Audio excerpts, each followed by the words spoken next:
25 years ago, a group of off-road enthusiasts came up with an idea that would change everything. A week-long adventure that would challenge rigs and participants with grueling trails and long road days, all while taking in the most beautiful parts of America and creating lifelong friendships. Where this adventure would go, only the trail leaders know. While the original name has changed, the people, the rigs, and the adventure remains the same. Welcome to UA Day 6! This year we start a new chapter called Unreal Adventure, where we retrace the tracks the UA pioneers carved out and make something original of our own. A new long-form series no longer bound by time limits. Get ready for more action, more personality, and more behind the scenes than you've ever experienced.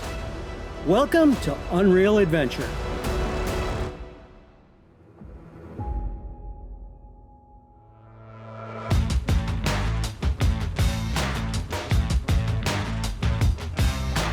This year, we're kicking things off in Mesa, Arizona, which is very close to Apache Junction, the exact spot that this adventure began 25 years ago. Now, UA almost never visits the same place twice, but in honor of the 25th anniversary, we decided to break with tradition just a little bit, and we are going to revisit as many of the original trails that we did all those years ago. Now, it's registration and tech inspection day at the host hotel, and that technically starts at 5 p.m. So that means that participants, cronies, and sponsors have slowly been converging on the hotel parking lot from different points in the country all day long. Now, one of the early arrivals is returning reader Brandon, who's back in his XJ, but there's something new sticking through the hood.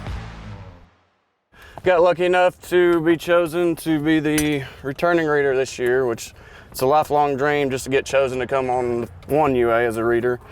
And really a dream come true to get chosen as the returning reader. So it's an honor and a privilege. Right now, I'm working on adjusting the Magnum box that we got from Offroad Designs. We went with a different drivetrain for this trip. The 4.0 got a little tired last year through the hills of West Virginia and Kentucky on UA. So it now has a 6.0 LS LQ9 4L80E transmission, Magnum box to a Ford 205, which normally Trent suggests not making any major changes right before the trip, and we went totally against that and chose to go the Dirthead Dave route, which is build something right before. So that's kind of what we did. We did have a little bit of a mishap. When we went to crank it up the first time, we had some stuck injectors in the engine, open headers, so it flooded the engine with fuel. But we're here, and that's all that matters. So we're gonna make it and do whatever it takes, work through it. In addition to the sponsors, staff, and cronies, each year we select a group of invitees to join Unreal Adventure. Other than having a solid rig that's dialed in and a good attitude, there's no magic formula for successfully making the cut as an invitee. This year we selected 5 widely varied rigs from across the USA, ranging from relatively mild to totally wild, as well as one returning invitee from last year. This year, we have Mike Day from Akron, Ohio in his 2006 BMW X5. From Eagleville, Tennessee is James Jenkins with his 1985 Chevy K30 Crew Cab. We've got Greg Smith from Fort Worth and what's left of his 1996 Lexus LX 450. We have Trask Wyman from Three Forks, Montana with a 1990 Ford F350. We have Stephen Baines with his 1991 Jeep Wrangler coming from Heber City, Utah. We'll be doing more in-depth walkarounds with each of these readers throughout this series. Just getting ready and getting to UA is often a big task and not without its challenges. Well, I had a fan on it that was intermittently failing. I found that out like Thursday, and I put a new fan on it on, I guess, Thursday night, and it's been working, well, it was working up until we got to some pass an hour away from here, and started running hot, and I don't know, trying to troubleshoot it, and then I realized these wires had pulled out, and it looks like it was just like a cold solder from the factory, so I don't know. We might try to solder it. We also bought another fan just in case, but yeah. So it begins. It's had a lot of things reworked in the past couple weeks, so I'm looking forward to seeing how that works out. But so far, we made it down here, no problem. Little transfer case leak, but other than that, it cruised right over all the mountains, and I'm pleased with it so far. If we can get that leak under control, I think we'll have a pretty good week. I changed the fuel pump last night. I've had this intermittent thing before where like if it's super hot out, it'll kind of just die out of nowhere and have no fuel pressure. I've chased a couple different things. I threw my spare fuel pump in last night. That seems to have fixed it at the moment. We'll see if it holds up through the week. To get ready for this trip, I kind of yard sailed it because I like to party on the rocks. So I slung out the front drive shaft and slung a clutch fan through the radiator. So I had to put a new Novak radiator and all new drive shafts. Then I put Holley fuel injection on it. Then I just went through everything. We changed every fluid, fixed everything. We rewired the whole thing. We never went overlanding, so we have everything you can possibly imagine in here. So it is stuffed in there like sardines. And then we had to try to figure out how to put a tire on there. So, because I've never carried a full-size spare, always on my trailer. It does well, actually all over. It wheels really, really well. It's very stable with the wheelbase. It sits pretty low for the size it is. You know, a couple of tight spots it can get in a little bit of trouble. But other than that, it dominates pretty well in most places. This year, our sponsors are back with some familiar favorites, as well as a couple surprises. While Corey Holmes wasn't our returning reader, he did find his way back to the event as a IH Parts America sponsor vehicle to go alongside Hideous. Corey and his 1973 IH Scout are riding alongside Jeff Ismail and Zaid Ismail in their 1952 L110 IH Trout. Offroad Design is the official transfer case of UA, and this year Riley Watson is bringing his 1982 Chevy K30, while the president of the company, Stephen Watson, is taking the co-driver seat. Attending for Quigley Custom Driveshafts, our official drive shaft of UA, is Tiger and Renee Lebrun in their 2010 Chevy G2500, everyone's favorite big green van. Also with Quigley is Dave Eisenbiel and Chelsea Foster in the Quigley 2009 Ford F-350 video van. This year, Dave Chappelle is representing Milestar Tires. Dave still remains unseen, but we hear that his last-minute thrash has paid off and that he is currently en route. And of course, there's Skyjacker, the presenting sponsor of Unreal Adventure, as well as the official shock and suspension. This year, Skyjacker is fielding 2 rigs, the first of which is a 2022 Wrangler Rubicon Unlimited with a 392 Hemi, driven by Lonnie McCurry Jr. and Mike Graves. In the 2011 Jeep Wrangler Unlimited with a swapped-in 6.4-liter Hemi is Skyjacker's Evan McCurry and Joe Pike. This year, just getting to UA presented a different kind of challenge for Skyjacker president Lonnie McCurry. 11 weeks ago, I had a 5 bypass open heart surgery, and then 2 days ago, I had to be cardioverted to get my heart back in the proper rhythm. You know, my wife kept asking me not to go. She said, "Why is this so important?" And I said, you know, this is one of those trips that you really have to experience. It's everything rolled in one. Not only do you have a great atmosphere, you're enjoying the scenery, different terrain, but also, you know, for work, we're testing product, we're seeing friends, we're making new friends. It's a whole off-road family, and it's just an event that I just was determined not to miss. I've been blessed that this man has always brought me along on these events, and been doing this since I was in a car seat. So it's just fun to be out here, be involved with everybody in the event, and also just working with family too. It's special, it's fun. It's got its struggles too, but it's a blessing. So.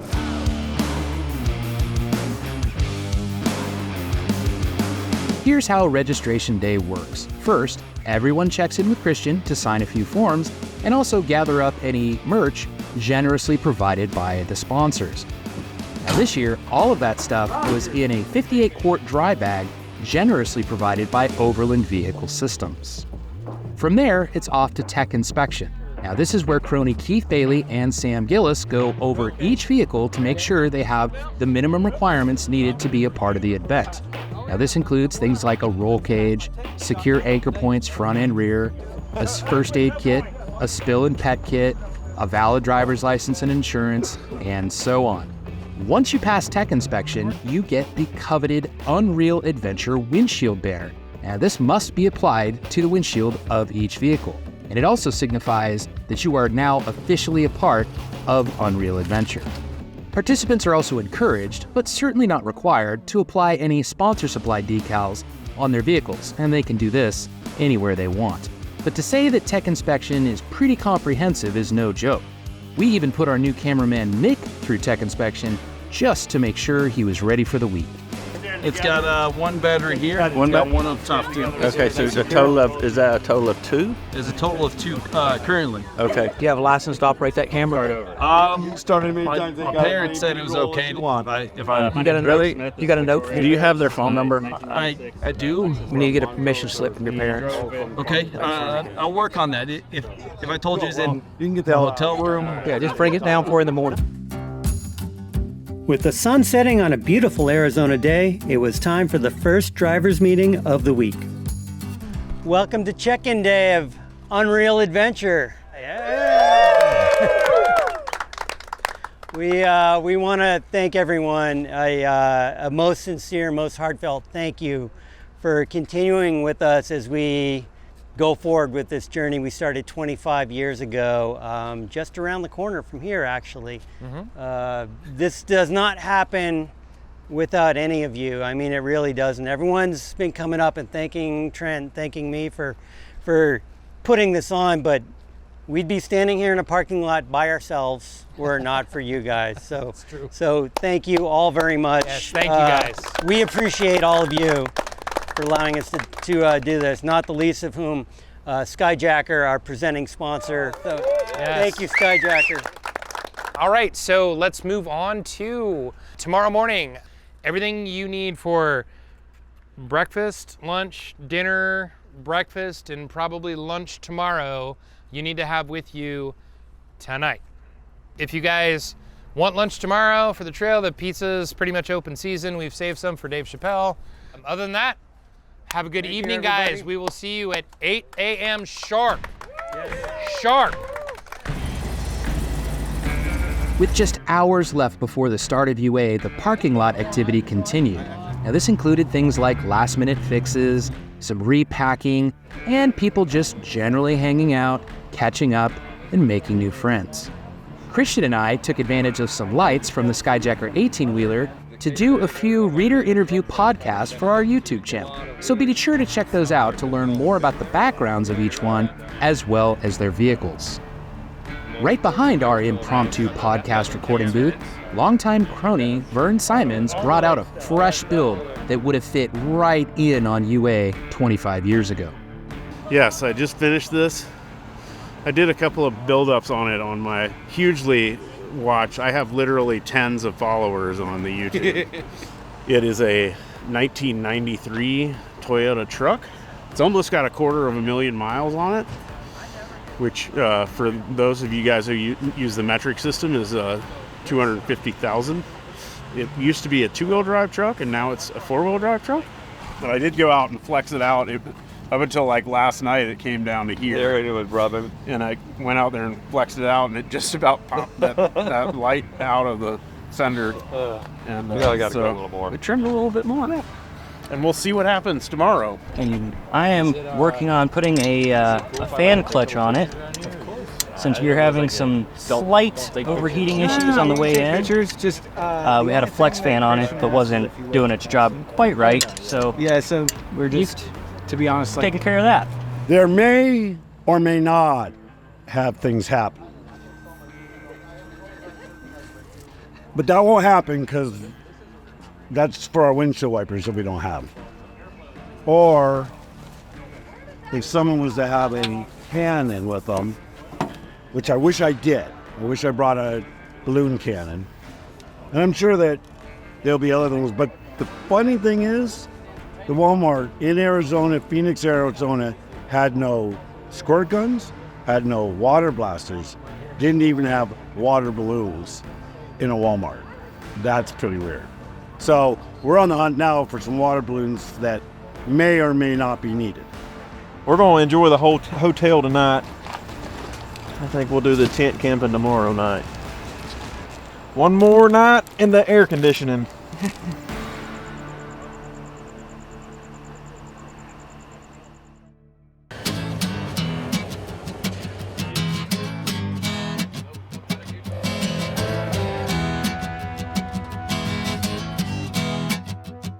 Vern, give it to me.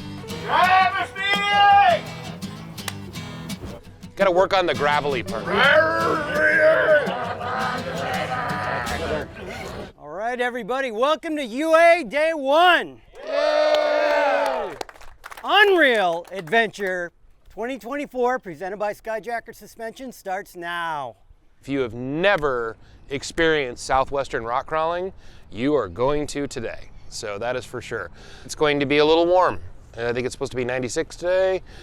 And we're just gonna wheel. We're gonna wheel, and then we might hop on the road. We might just camp. I don't know. We'll see. You're on a need-to-know basis at this point. No, I'm kidding. We're gonna pull out of here at 8:30. 8:30 sharp. So get all your last-minute stuff done and be ready to go. Thanks, guys. Any questions?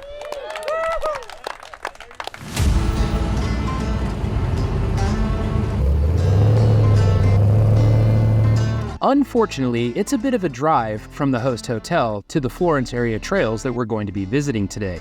Now, this is due in part to finding a hotel with enough rooms to accommodate a group our size, but this is mostly due to the fact that Phoenix has grown a lot in 25 years.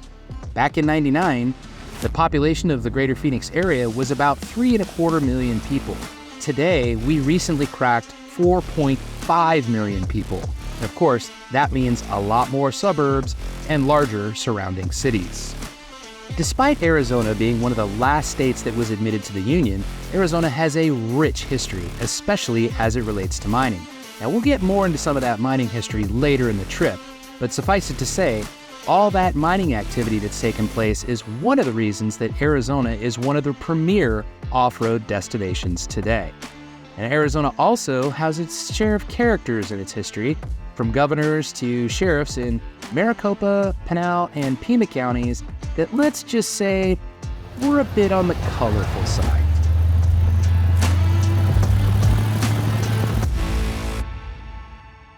Day 1, we're airing down for the first time, and I'm really looking forward to it.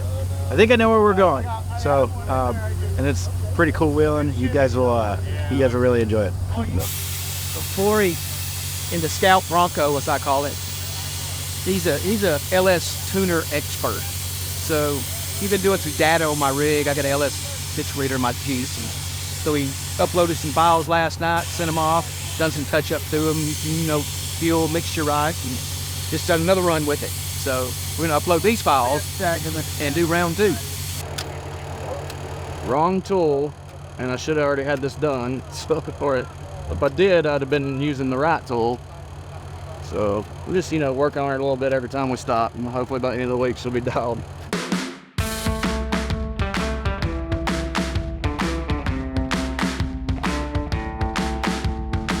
One of the first things that stands out are the saguaros, which don't begin to grow their trademark arms until they're about 75 years old. And the cactus with multiple arms are generally 100 years old or older. In addition to saguaros, the Arizona landscape is littered with cholla, prickly pear, there's rattlesnakes, scorpions. Everything in Arizona seemingly wants to stick, bite, or poke you.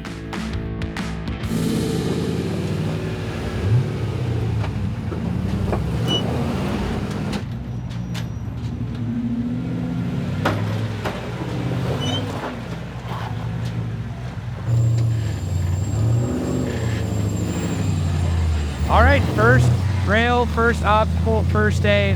We are just outside of Florence, Arizona, and this trail is called Elvis. There's quite a few trails out here, really hardcore rock crawling. This one's really kind of a warm-up, but I know, first day UA jitters and things like that. Figured I want to ease them into it. I don't want to just slap them in the face right out of the gate.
going on, Corey? Well, I'm not exactly sure. I replaced that hub. It was broken, but the one on the left seems to be not hooking. I didn't get to see if the axle was turning. Did you see if the axle was turning, Zaid? I did not get a moment to look at it. All right, yeah, we'll figure it out. Eyewitnesses said it is not turning. I brought an extra hub, though. You got to come prepared. We've been through a couple. You want to try to back it up or something? Have us So we think the hub's kind of bound up in there. Something blew apart in it. It's just a stock F250 hub.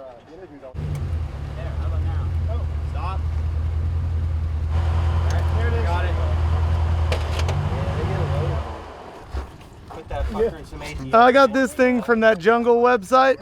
Yeah, but $89, 2 hubs, can't go wrong. But the Ford one broke.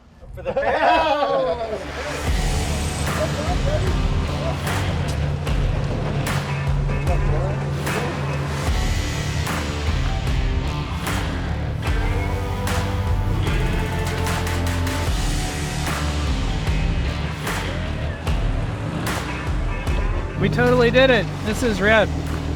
That was my first time ever wheeling this Jeep whatsoever. It's amazing. Automatic transmissions and electric lockers and like flexi suspension. Thanks to the bomb. It's the bomb. I love it. Orange bomb.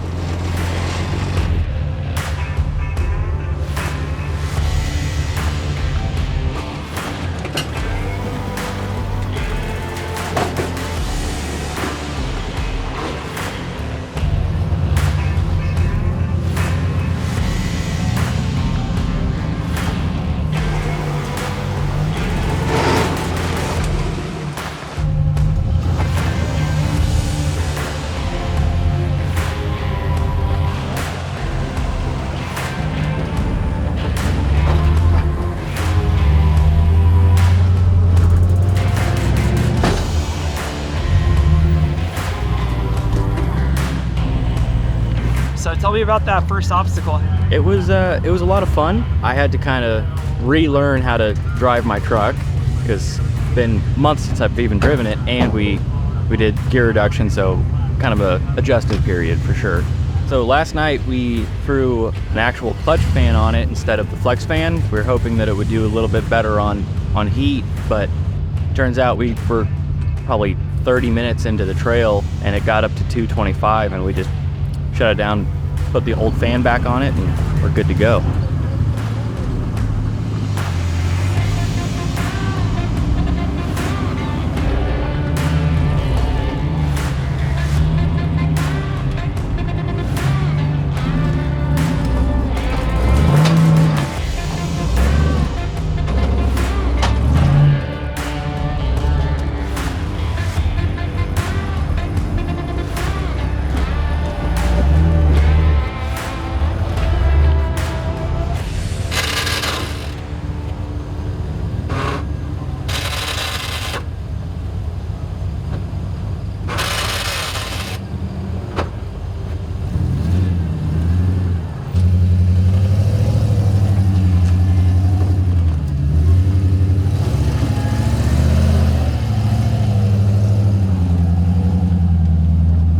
Still that shifter linkage we was working on yesterday, you know, still needs a little bit of fine tuning there. Could get my magnet box all the way in low, but we walked it anyways. Yeah, man. Awesome first day.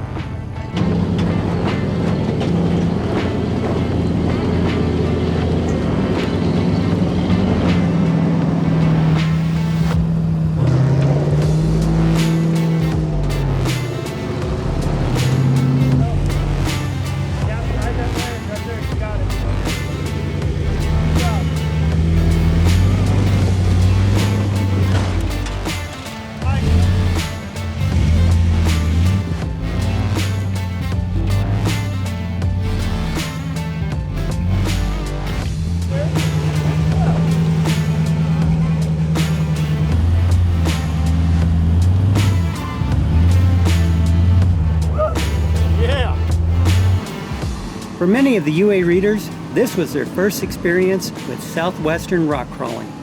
Unlike last year's snot slick terrain that required lots of throttle and wheel speed, for southwestern rock crawling, you really want to try to go as slow as you can, watch your throttle inputs, be careful with your steering lines, and watch your tire placement. It's a blast. It's been going great. About the right amount of bumper drag that I thought I was going to have. And other than a license plate removal, who needs those? It's going great.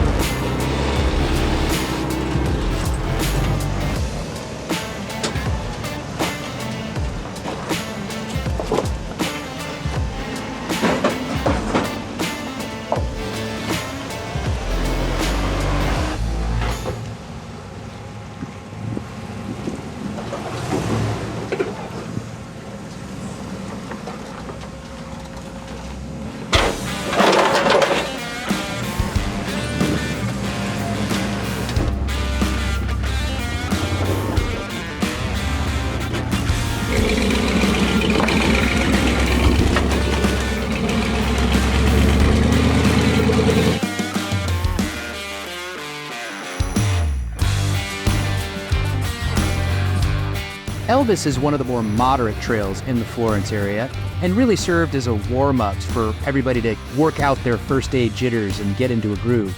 But that's not to say that the vehicle problems weren't already starting to creep in.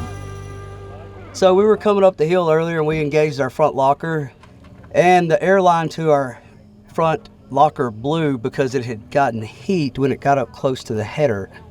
So we are clipping the airline and splicing it in to repair the leak, putting a little extra heat shield over it, and gonna get back on our way. All right, Evan, you wanna crank it up and engage that locker and see if it holds? Front locker's on. Oh my God, what is it doing? Whoa! Well, we're just blasting water right now. It's a basic potato gun idea, but we've adapted it to do water balloons, anywhere from 1 to 10 at a time. But if you just fill it up with water and shoot it, you can shoot it right at them without them knocking them over with a water balloon at 100 miles an hour. So, just starting. We got more tricks up our sleeves. Ooh, good ones. I lost fuel pressure. About 10's all it's going. I'm unsure. It may just be the pickup in the tank. The pump's running. Could be a regulator. Trying to narrow it down to something we can fix. With Keith continuing to diagnose his fuel issues, we made sure he had everything he needed, and it was time to get everybody else moving to the next trail. This is the first obstacle on Upper Woodpecker. So 25 years ago, on the first UA, our first trail was Lower Woodpecker. Unfortunately, a year after we came through back in 1999, the trail closed.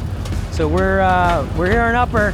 We can't really remember if we did it or not, but well, right here's the first obstacle. We're not sure if those are genuine or not, but it looks like either some real old school petroglyphs or some modern recreations. Who knows? But it's neat to look at. It makes for a great backdrop.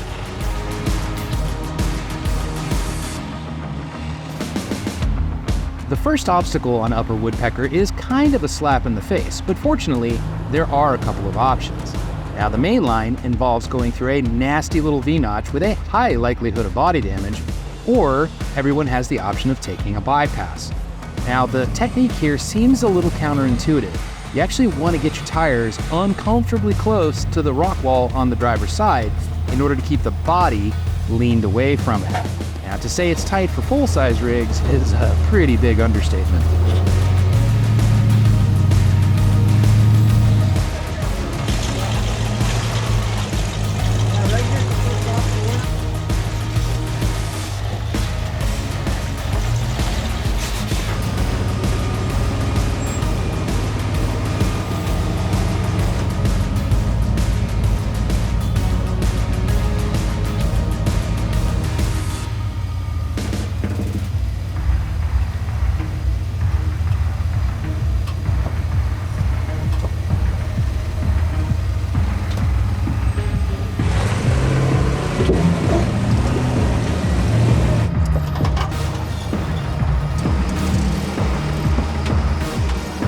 I had my leopard print, but it broke last year. I'd go back to my old tie-dye. What's good? 10 degrees difference here than it is there. It really is.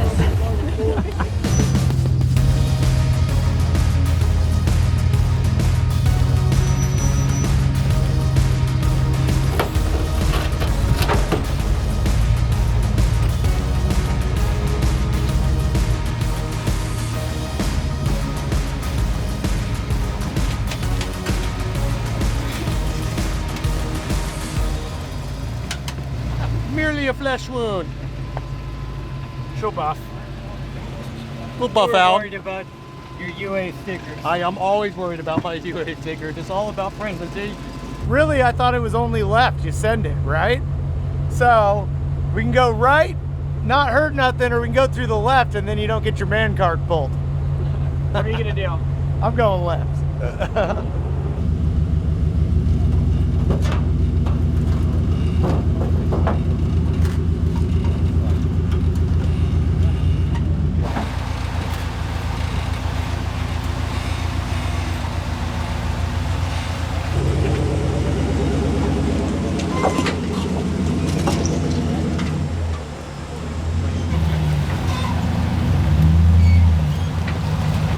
Might as well try it. At least see what it'll do. Yeah, we'll see. Shortly.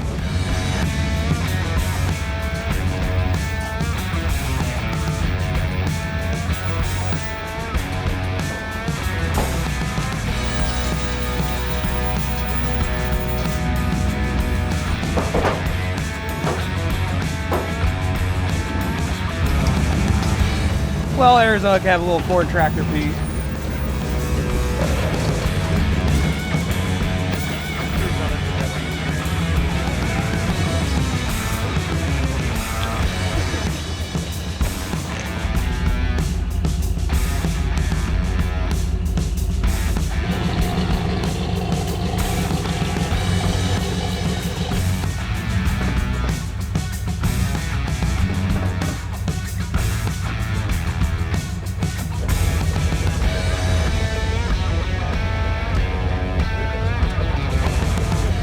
Well, Johnny participated. I helped spot him into a big hole.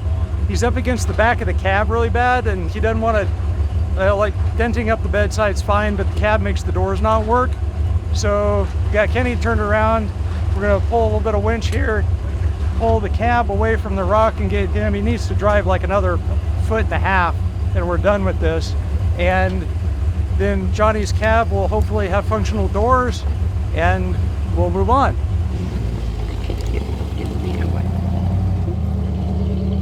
What do you think, man? Which way are you going? I'm going around it. You gonna go around it? I'm going around it. Yeah, I can understand. It's very fresh right here, and I'm gonna let it age in naturally, and then when it's time, I'll do stuff like that. I lied. Turns out I am doing it. Your choice or Dad's choice? My choice, and we're blocked. We're holding people up, so I'm just gonna do it. Send it. Send it. I know how to do body work, so lots of hammers and grinders and stuff, and we'll make it pretty again.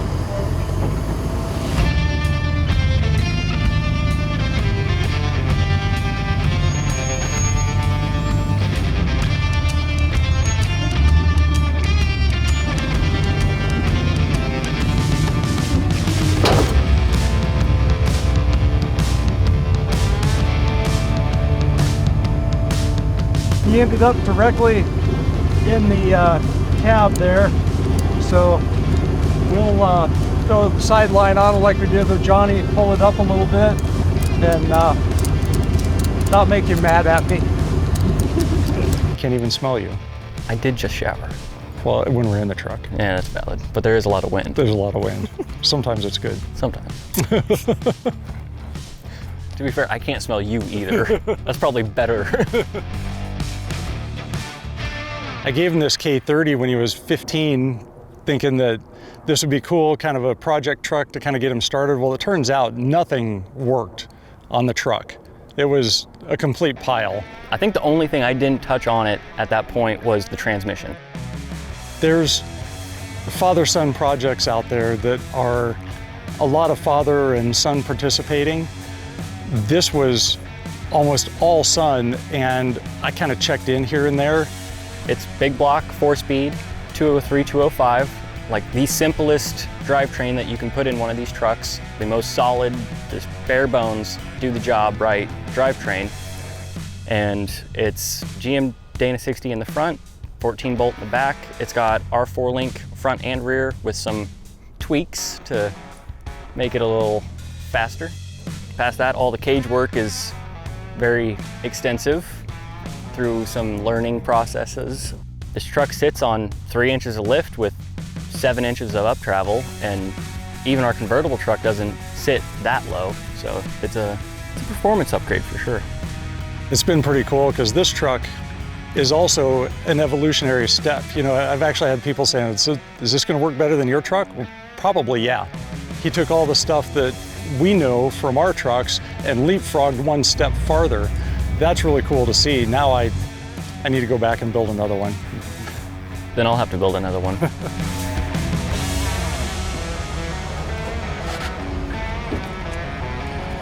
What in the F did I tell you? Yeah, I thought we had a better plan than that. We're not that skinny. Let's go drive over more rocks and hopefully not do that again. So I'm kind of glad you guys are around because this is a little bit toned down from what I would probably get otherwise.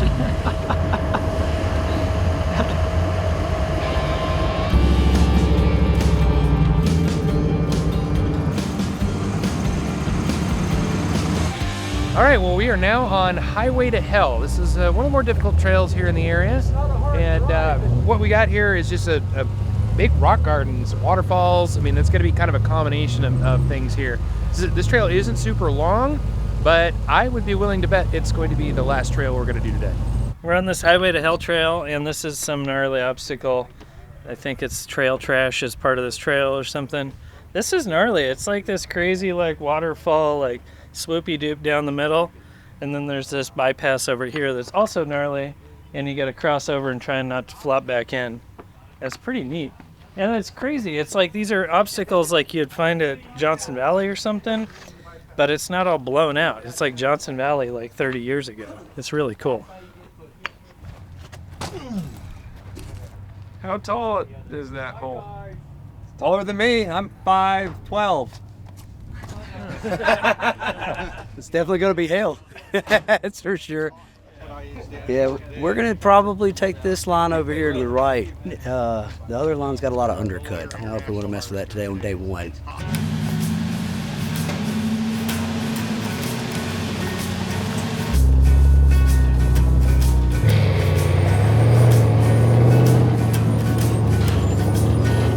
Here at the first obstacle of Highway to Hell, most of the group has decided to take the bypass.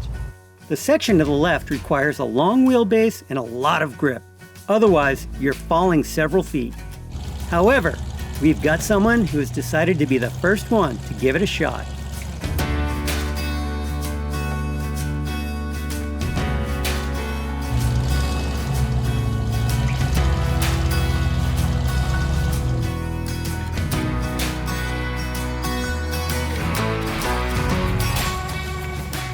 I don't know what was sticking them to the sidewall of that rock. I mean, there was literally nothing under them, but it was just amazing. I mean, the grip of those tires. I mean, right on Milestar, you guys came up with that awesome tire.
Was going well, but we keep on popping a fan fuse, so we might have jumped it with a piece of wire, which, yeah, it's working now. That's 2 fans so far for this trip, so I don't know. I don't think it likes all the heat going into the tire, and that heat just bounces back into the fan motors, so that's probably our problem.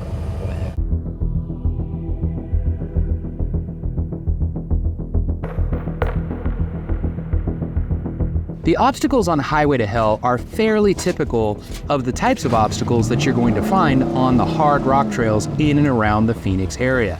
Big, gnarly, dry rock waterfalls that sometimes need finesse and other times just take brute force. Now, these waterfalls can also often favor one wheelbase over another.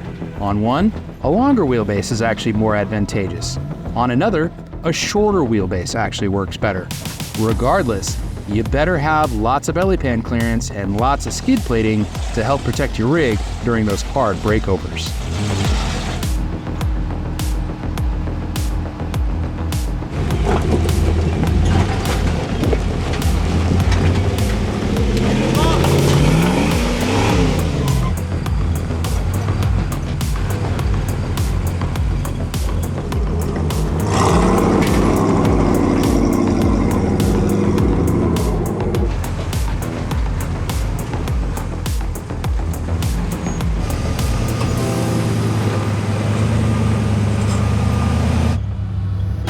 We started hearing some fuel pump noises and she quit. She quit on us. So we got another one right here. We're gonna rip it out, throw it in, make a little bit of a mess. But in the end, we'll be all good. I don't think he pumped bad. You don't think so? It was struggling. Well, if it's losing ground or power, it'll struggle. Oh, yes, good pump, good pump. Crank it again.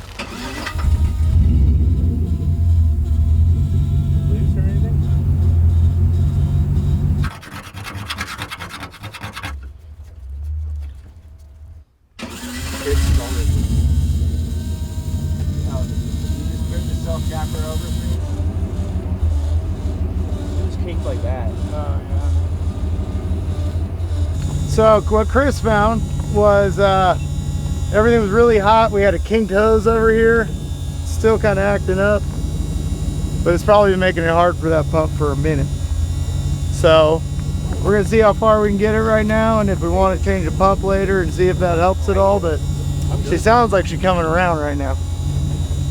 We'll save this one for later.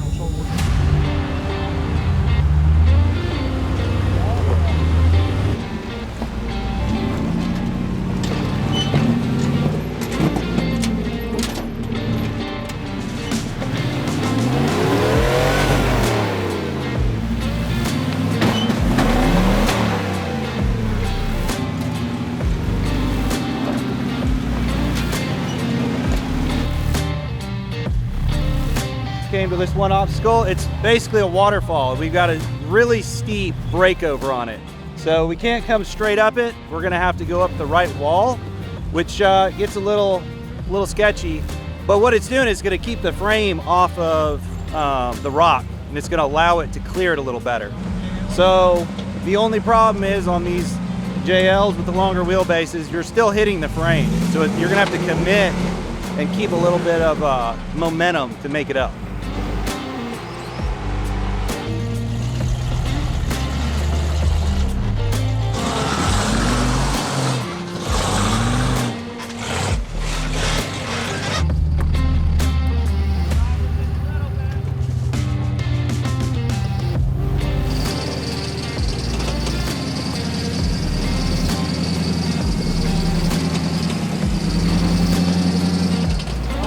It helps a lot to watch the vehicles in front of me and kind of learn the line.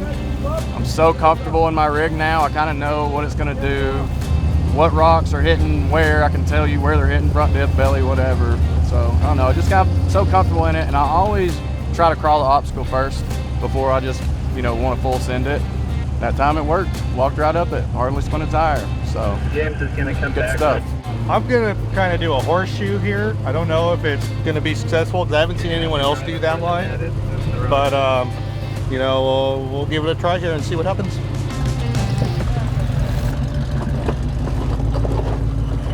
Stop. Hit it.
As the front of the group came through the last obstacle and started climbing up to the top of the ridge, the sun started going down.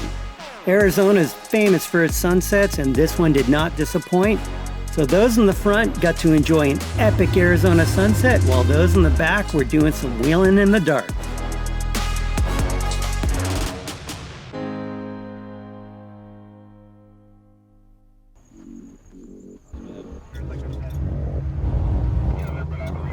As the group inched its way closer to the campsite for the night amongst the dark and the dust, the challenges persisted for Corey's rig. The computer that runs the engine threw a too hot code. I've never in my life seen that. But we're gonna keep it cool with some AC. With our Amazon AC. Is it on? Yeah. Never had any problems with this car in general. These are all first times, right? So today has been a lot. We're gonna figure it out tonight. We'll brainstorm, play with it, look at it in the morning, and get it back on the road. See you. Just gotten onto the well-graded road, and we're stopping with Corey, having some more issues. There's no formal campground tonight. We're just primitive camping out in the desert near Florence Junction, Arizona. Got those fancy lights. I know. Fern Simons gave this to me one day, just handed it to me one UA a few years ago, and I'm like, yeah, it's pretty neat. So I put alligator clips on it, didn't have any wire ends, and I've been using it ever since, all camping. So, hey, thanks, Fern. We cooking tonight. Oh, chicken, cutlets, some vegetables. We got sweet potatoes and red onions coming together. It's taking a while for the potatoes to get soft, but I think we're coming down the home stretch. Think the Overlanders would be proud of you? I hope so. I want to get my badge before this week's over. You're looking at the night shift now. This is our office. As you can see, Ryan's got his editing bay here. Do some media transfer. Lighting is pretty sophisticated. The light stand is a gallon of water. And we're currently using hard drive cables to charge things because we're running them on cables. But other than that, everything's going just as planned. This is where the party's at? Oh, snap. Yep. You're up late, bro. You gonna sleep it all this week? I don't know. Yeah. You got such the light officer. Look, I'm just tired. I don't really know my ABCs, let alone backwards. Yeah. About life and philosophy. Yeah. Tell me. Tell me. Oh, you're filming us. Filming? No, man. Alcohol, dude. Alcohol's involved. We've run this trail before, but like, I like this trail a lot. Yeah. And my truck does very well. Yeah, it's tight. Got a couple new dings, but it's like dent over dent, so like you're never gonna notice. As the night wore on, most of the group decided to call it a night early and try and get some rest for those long days ahead. That is a really smart idea because next time on UA, the group dives into day 2. That includes a road day of over 350 miles of windy mountain roads, cool stops along the way, and even some dirt. Now, we often say that the on-road days wreak as much havoc as the off-road days, and this year proved to be no different. Who's gonna have problems, and are we gonna get to camp before midnight? Well, tune in next time to find out. Since you're already here, check out one of our other videos, and be sure to like and subscribe as we continue this unreal adventure.